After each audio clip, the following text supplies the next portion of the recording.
اهلا وسهلا ومرحبا بكم. كيف احوالكم؟ بخير؟ كنتمنى تكونوا بخير. نلقاكم هذا الفيديو في احسن الاحوال. اليوم يا لاله بغيت نشارك معكم واحد الكيكه بارده، هي كيكه قديمه، المهم انا غنزيد عليها واحد اللمسات، فهمتوني؟ غنشاركها معكم. كتجي زوينه خصوصا في ايام ديال رمضان وفي الايام ديال الصيف، كتجي منعشه. وهاد المقادير غتلقاهم في اي مكان وفي اي بلاكار وفي اي مخزن وفي اي مجر. تقوليش ليا ما عنديش هادشي، خص يكون عندك هذا. اما الشيء الاخر كلشي كاين. هذا اللي كيقطعوه هذاك ديال الجابون، قطعوه العام اللي فات في رمضان حيت كنت كنستعملها بزاف وقطعوه، ولكن عاوتاني جابوه. دابا خديت هذا حيت ما لقيتش الاخر، خديت هذا. الا كان هذا ولا كان هذاك ديال الجابون زوين، هذاك زوين هذاك واعر. المهم اول حاجه عندي جبت جوج بيضات. على دائما كنقول لكم البيض يكون ديجا خارج من زعما قبل خارج من الثلاجه على درجه الحراره، درجه المطبخ، درجه المهم خرجيهم اختي من الثلاجه باش نطرحهم في الدارجه قبل ديجا قبل. المهم عندي اختي هذا البانيو هذا غادي نحطوه في امان الله ما تهرش. الطياره ديالي باين غنهرش شي حاجه. ايوا خليكم معايا، خليكم معايا.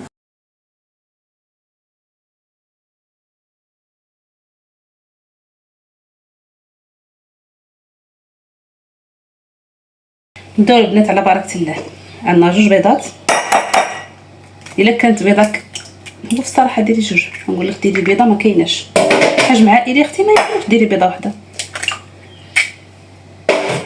غنديروا هاد الملحه اللي تقاتلنا عليها، زعما رشيش هاد الملحه ضروري.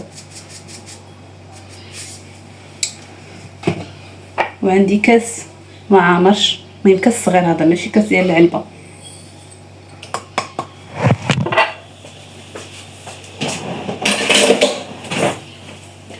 نخلط هادشي مزيان مع بعضو.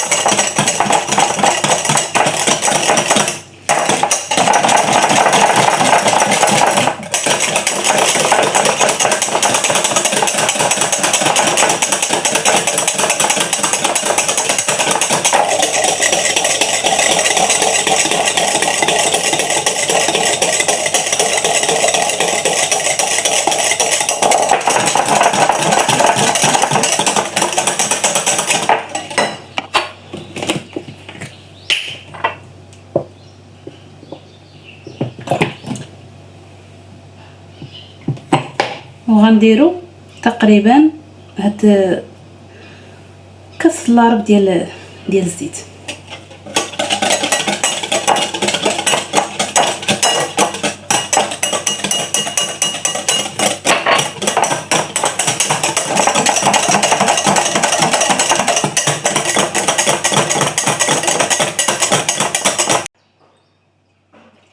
وكاس اللارب ديال الحليب.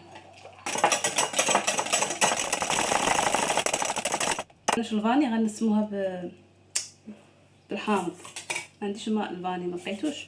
غادي نحك القشره ديال الحامضه، واصلا غطلق فيها واحد البنه وواحد الريحه زوينه.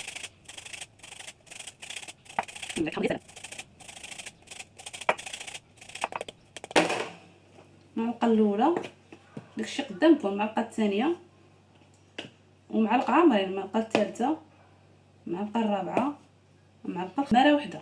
8 غرام. 8 غرام.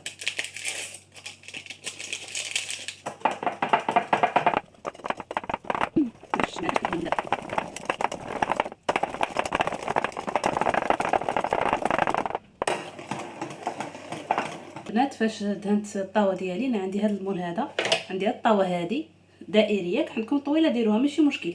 انا شديت هذه درت ليها الزيت، تنت بالزيت ودرت ليها الطحين. هي خصها تجينا شويه، ما تجيناش غليظه، ماشي كيكه، غير تجي رقيقه شويه باش نحسوا بداك الكريمه ونحسوا بداك. المهم دابا تشوفوا معايا فاش ما نحرقكمش المراحل اختي. حتى الا درنا كيكه تبقى غليظه ما نحسوش بداك بينو وبين بينو وبين كيفاش اختي غنشرح لكم. المهم خليكم معايا باش تفهموا كل حاجه نشرح لكم منها.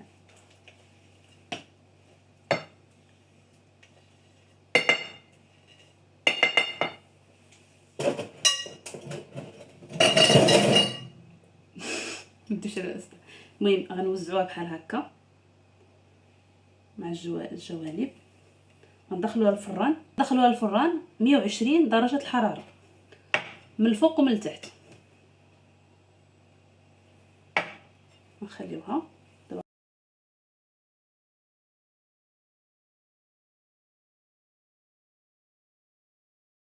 لكم في البلاد انا عندي فران ديال الغاز عادي، يعني غتنقصي البوطه ديالك وخلاص. هذاك كيكون فيه كاين اللي فران كيكون فيه الفوق وكاين التحت. انا عندي هذا جوج، ما كيخدمليش غير التحت، يعني غنشعل التحت والفوق ومولفه كنطيب فيه الكيكه. ديال الغاز ديري غير من التحت ونار قليله، راكي غتشوفي ماشي نار كثيره، المهم بين وبين باش طيب الكيكه على خاطرها وطلع لك على خاطرها.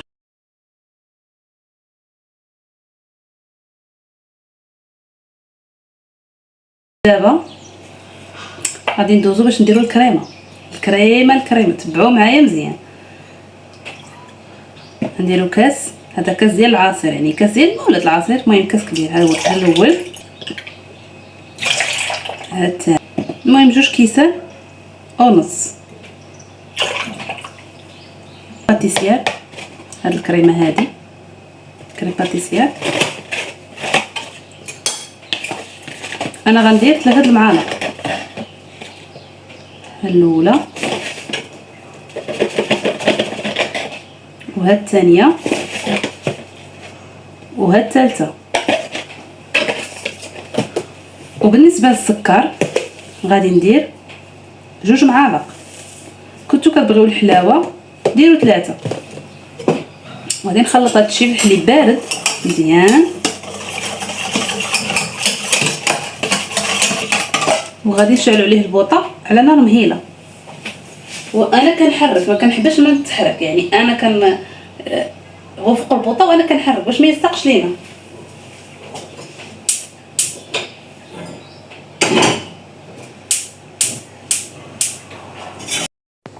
هانتوما الكريمه ديالي من بعد ما بقيت كنحركها.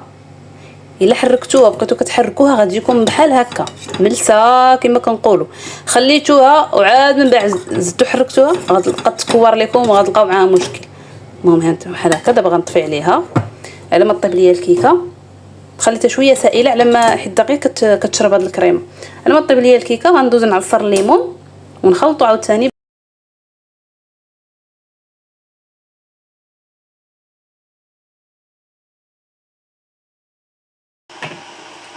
وهنا عندنا كاس ديال الليمون، كاس ديال الليمون كبير غادي نديروه بحال هكا، وجوج ديال الفلون ديال الفاني، لا بنان ولا لا فاني، المهم 2 فلون من هادو. ما عرفتش الصراحه ما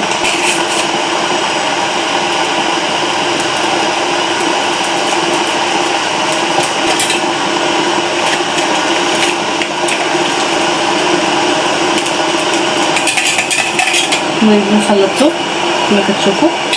هو اصلا كيطلق اللون.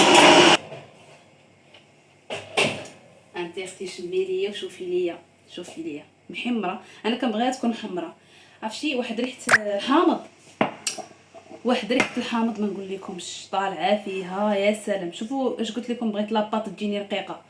قلت لكم لاباط بغيتها تجيني رقيقه، قلت لكم بغيت لاباط تجيني رقيقه. فاش غادي ندير الكريمه شوفوا عرفتي محمره، وديك الريحه ديال الحامض. غير جربوا غير كيكه عاديه وحكوا فيها حامضه، شوفوا شموا على الريحه كي غتجيكم.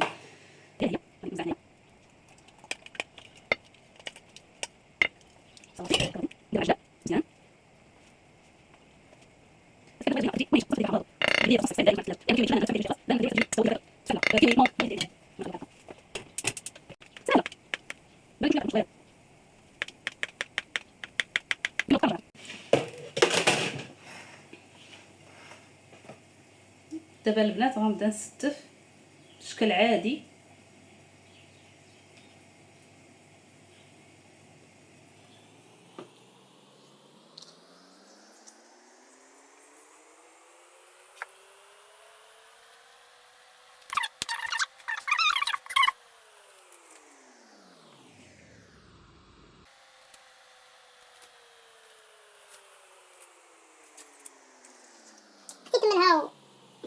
الحاله الاخيره. دابا هذا كنخليه يسخن غير شويه. نتوما عارفين الفلو يعني ماشي خصو يبقى كيطبخ، الفلو كيدفى غير شويه وهذا غير كيعقد. دابا من بعد ما درنا البنان هكا غادي نبقاو مع الجنيبات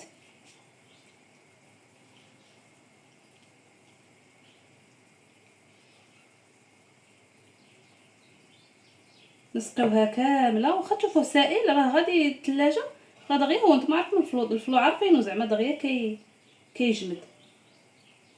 انا غنخليوها دابا تبرد هنا على خاطرها حيت باقا سخونه ميمكنليش ندخلها للثلاجه سخونه. ومني غادي تبرد نرجعوا باش نقطعوها اختي معكم ونشوفوا الشكل الهندسي ديالها هو هذا، والشكل الاخير نذوقوا معكم ونشوفوا كيفاش غيجي الشكل ديالها من بعد ملي غيجمد هذا الشيء.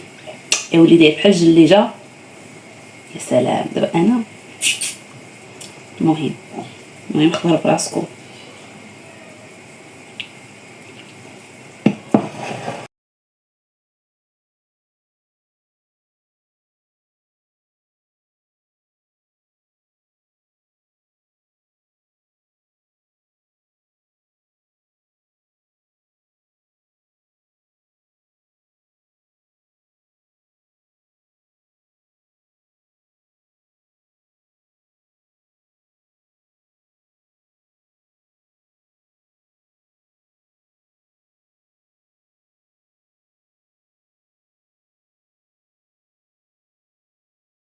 دابا غادي نذوقوا مع بعضنا الكيكه ديالنا. شوفوا لي علاش قلت لكم خاصها تجي لاباط رقيقه. علاش؟ حيت كتكون لا كريم الاولانيه فوق منها. بسم الله بسم الله.